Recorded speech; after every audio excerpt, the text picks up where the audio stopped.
Kami dari kelompok 2 akan menjelaskan materi tentang sifat-sifat umum hukum adat Indonesia. Anggota kelompok terdiri dari Rofiq, Kalia, dan Faik.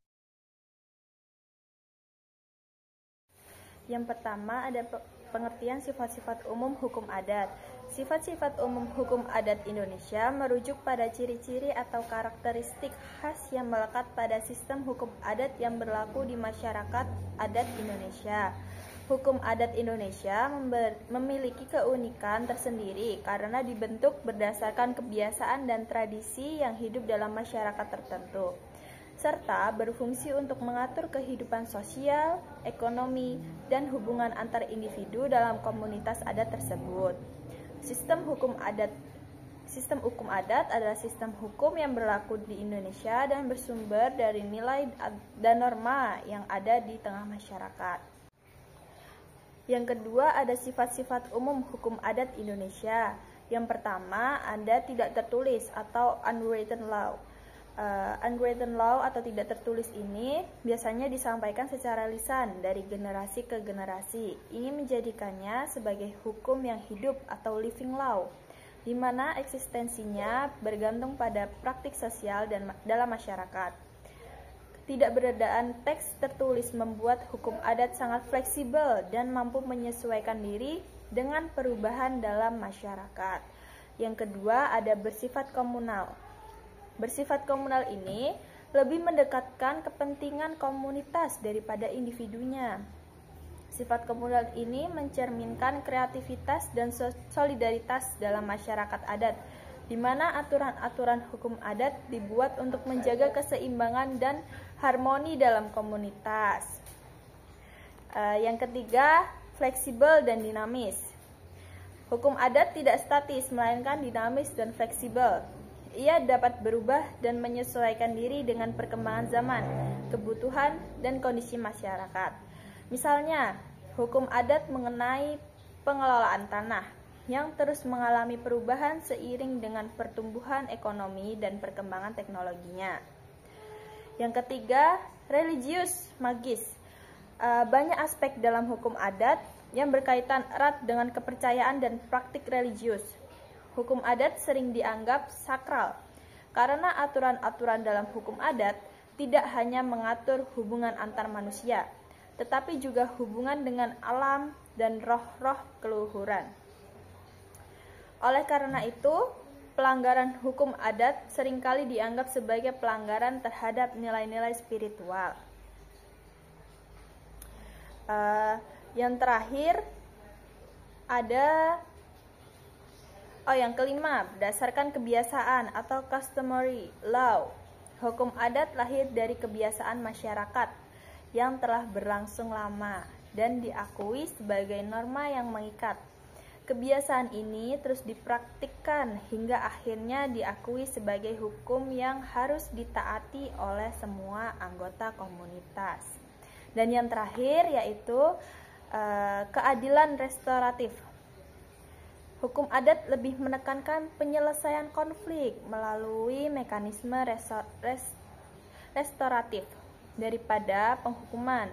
Tujuannya adalah untuk memulihkan hubungan sosial yang rusak dan mengembalikan keseimbangan dalam masyarakat.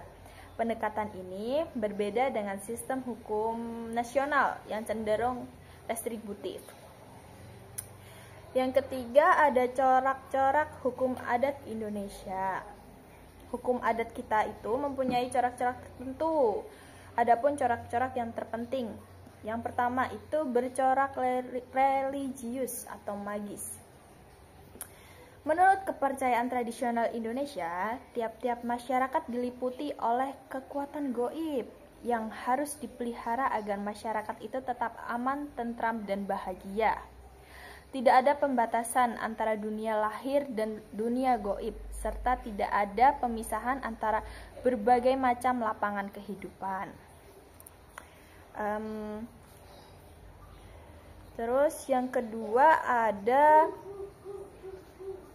bercorak komunal atau kemasyarakatan. Artinya bahwa kehidupan manusia selalu dilihat dalam wujud kelompok. sebagai satu kesatuan yang utuh. Individu satu dengan yang lain tidak dapat hidup sendiri. Manusia adalah makhluk sosial. Manusia selalu hidup bermasyarakat. Kepentingan bersama lebih diutamakan daripada kepentingan perseorangan.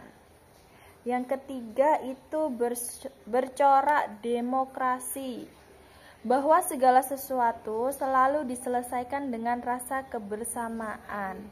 Kepentingan bersama lebih diutamakan daripada kepentingan pribadi, sesuai dengan asas permusyawaratan dan perwakilan sebagai sistem pemerintahan. Adanya musyawarah di balai desa, setiap tindakan pamong desa berdasarkan hasil musyawarah dan lain sebagainya. Yang keempat ada bercorak kontan.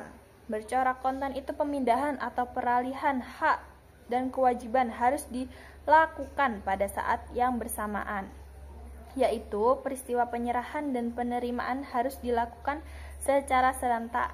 Ini dimaksudkan agar menjaga keseimbangan di dalam pergaulan bermasyarakat. Yang terakhir merupakan bercorak konkret. Bercorak konkret ini artinya adanya tanda yang kelihatan, yaitu tiap-tiap perbuatan atau keinginan dalam setiap hubungan-hubungan hukum tertentu harus dinyatakan dengan benda-benda yang berwujud. Tidak ada janji. Tidak ada janji yang dibayarkan dengan janji. Semuanya harus disertai tindakan nyata. Tidak ada saling mencurigai satu dengan yang lainnya. Oke. Di sini saya akan menjelaskan tentang sumber-sumber hukum adat serta pembidangan hukum adat. Sumber-sumber hukum adat yang pertama ada adat istiadat atau kebiasaan yang merupakan tradisi rakyat. Selanjutnya ada kebudayaan tradisional rakyat.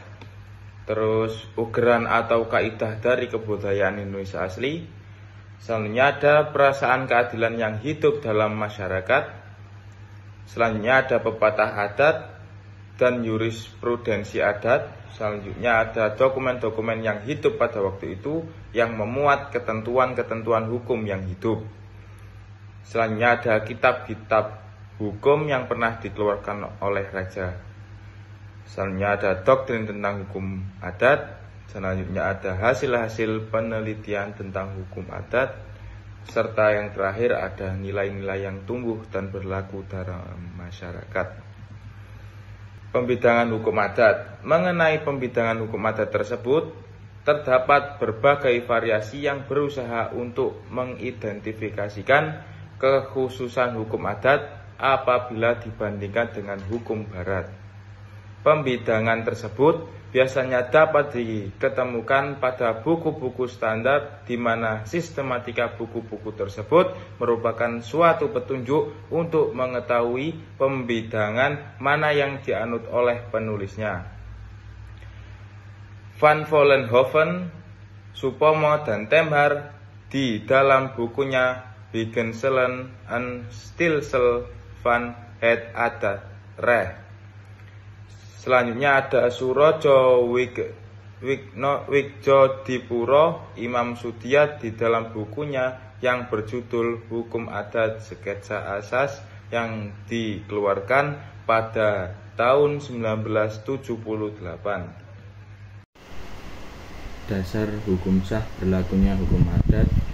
Dekret Presiden 5 Juli 1958 yang menjadi dasar berlakunya UUD 1945. Aturan peralihan pasal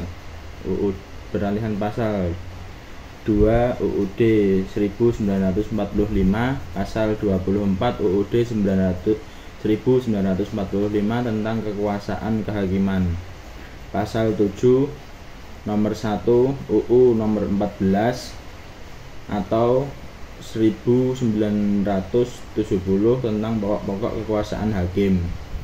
Peran dalam hukum nasional, interaksi dengan hukum nasional, UUD 1945 pasal 18B ayat 2 mengakui eksistensi hukum adat dengan syarat bahwa penerapannya tidak bertentangan dengan prinsip negara kesatuan Indonesia dan hukum nasional. Contoh kasus, beberapa kasus yang menunjukkan penerapan hukum adat di Indonesia antara lain adalah sengketa tanah adat di Papua dan pelestarian hutan adat di Kalimantan. Dalam kasus ini, hukum adat diakui dan digunakan sebagai dasar dalam penyelesaian sengketa dengan tetap memperhatikan hukum nasional.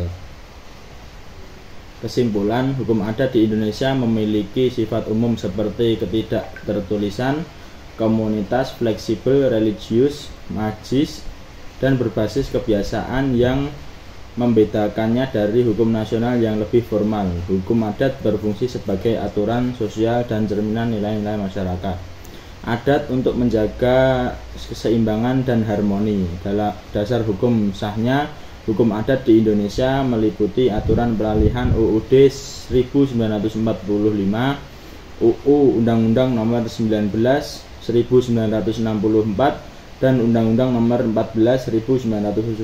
Hukum adat diakui sebagai dari sistem hukum nasional selama tidak bertentangan dengan prinsip negara kesatuan dan hukum nasional. Sistem hukum adat merupakan elemen penting dalam kerangka hukum nasional, mencerminkan kekayaan budaya lokal dan berkontribusi pada keadilan sosial.